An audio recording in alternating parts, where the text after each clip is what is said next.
Hello, it's Mr. Neil here, and in this video I'm going to be covering the JavaScript element of the Website Design and Development Unit within Higher Computing Science.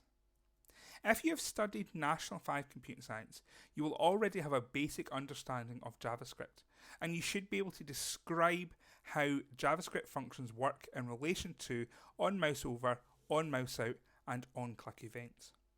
What is different at Higher is you can be asked to exemplify and implement code that makes these functions work. You will know that JavaScript is used to add interactivity to websites. So in this example here, we have a mouse cursor that moves over an image and the size of the image increases, and when the mouse goes away, the size of the image reduces. The JavaScript that we write will all rely on interactivity through mouse events.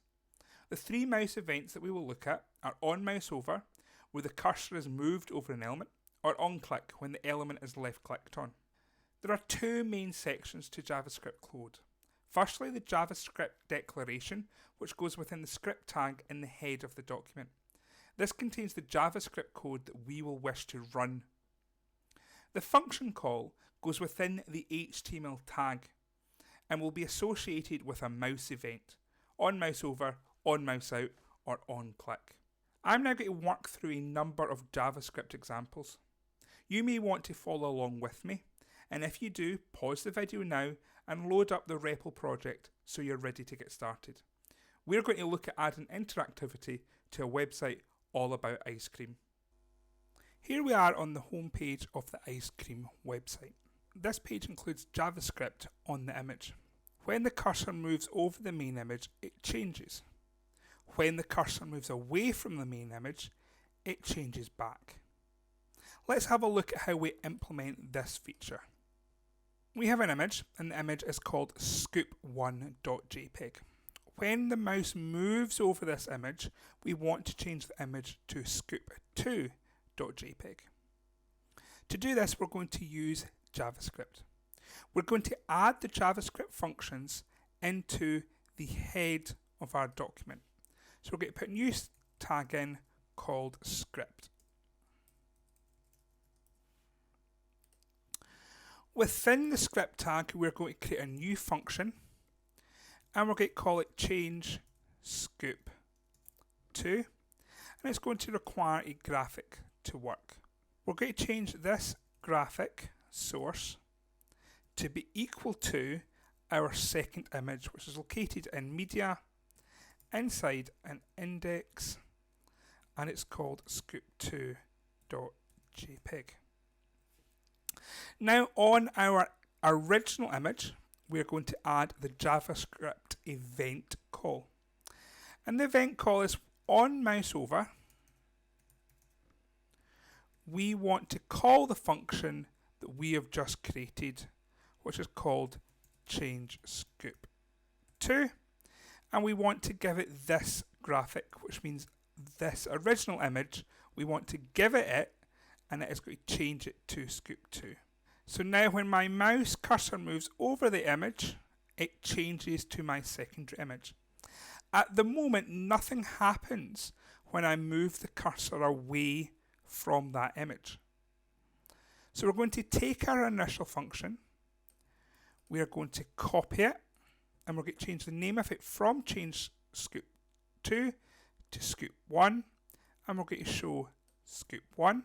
And we're going to add a JavaScript event to our image of onmouseout, change scoop 1 this. And now when the cursor goes over the image, it changes to scoop 2. And when the image moves away, it changes back to the original image. So there is one example of how we can use onmouseover and onmouseout. Here we are on the Sundays page of the website, and we have got another onmouseover, onmouseout events taking place. When the mouse goes over the image, the size of the image increases, and when we move the mouse out from the image, it reduces back to its initial size. So let's have a look at how we implement that on our website. On this page, we have got 4 images, and we want all 4 images to increase and reduce in size when we move the mouse over them. However, this does not mean that we need 4 different functions. as the function does the exact same thing. It increases and reduces the size of the image. It's the image that the function is applied to that changes.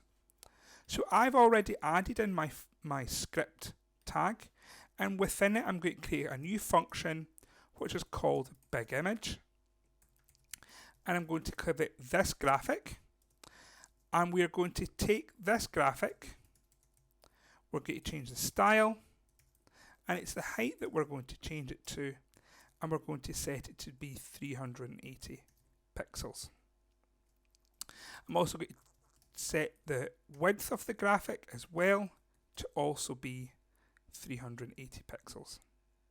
Now, within our image, we are going to add onmouseover, which is going to run the big image function. So when my cursor moves over the first image, the size of that image increases. And you will notice what has happened is it has pushed the image next to it further down the page. And that's because we've increased the size of the image so it takes up more space.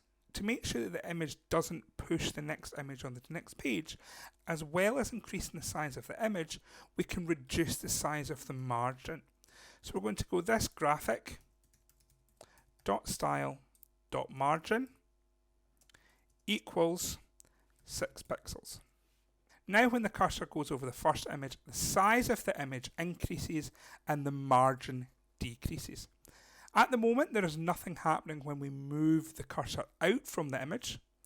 So we're going to take our big image function, we're going to copy it, and we're going to call it small image, and we're going to reset the images to the original size, which in our internal CSS is 200 pixels in width, so we'll also set the height to 200 pixels and a margin of 96.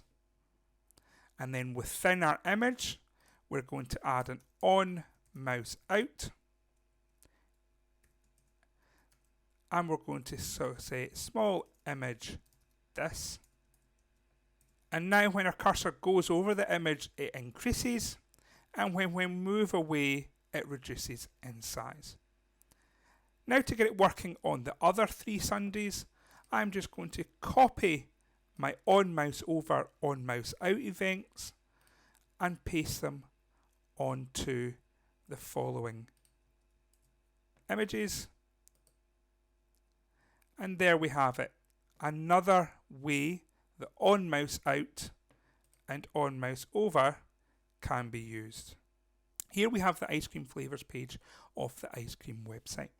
Now when I click on a flavour, information about that flavour comes up. So if I click on sticky toffee, information about the sticky toffee flavour comes up. Likewise for real raspberry and luxury vanilla.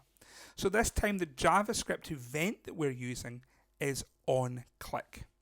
Let's have a look at how we implement this. Firstly, you will notice that all the content is on the page initially. We need to set it up using CSS so that each flavour of the ice cream is actually not present when the page first loads. So each of our different flavours of ice cream is inside a div with the class name flavour. So I'm going to go up to my CSS for flavour, and I'm going to set the display property to none. And this means when this page first loads, that none of these divs will be present. Now to apply JavaScript to each of our different flavours of ID, we need to be able to uniquely identify them. So for this case, for each flavour, I'm going to add an ID that corresponds with the flavour. And now we're going to go into the head of our document and add a script tag where we will place our JavaScript. And the first function I'm going to create is the one called show vanilla. We don't require any properties for this, and this will be run when I click on the vanilla, and it will show the text associated with vanilla. So we're going to go document.get element by ID, and the element that we want is the vanilla element. And we want to change the style of this element to display equals block. So this means that this element will now appear. So let's go down to our vanilla logo, and we're going to add an onclick that will show vanilla. And now when we run, when I click on the vanilla, I can see the text for vanilla. We can now take this function, we can copy it, and we can change it to show chocolate. We change the ID to our chocolate ID, and we go into our chocolate and we add an onclick, show chocolate.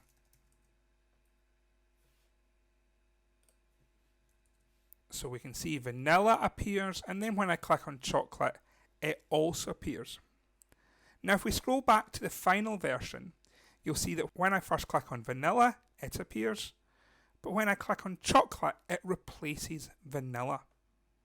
So we need to go up to our functions and modify them.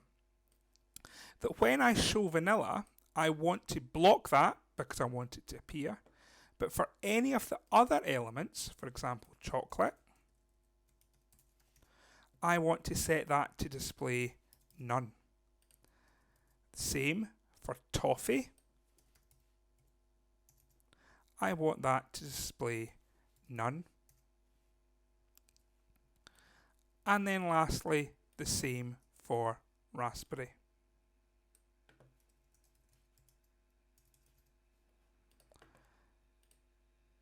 So if I first of all click on double chocolate, it will appear. And if I click on luxury vanilla, it will replace the chocolate. So now that we've got our show vanilla working, I'm going to copy it, paste it, rename it to chocolate, change the vanilla to none, the chocolate to block, and now vanilla, chocolate, vanilla, chocolate. So we've got it working for two of our flavours. We now need to get it working for the other two, and it is a case of copying and pasting elements that we already have and changing them as we see fit. So chocolate will be none, raspberry will be block. Now that we've got our four functions, we'll go down to our logos and we'll add in the function calls for raspberry and for toffee.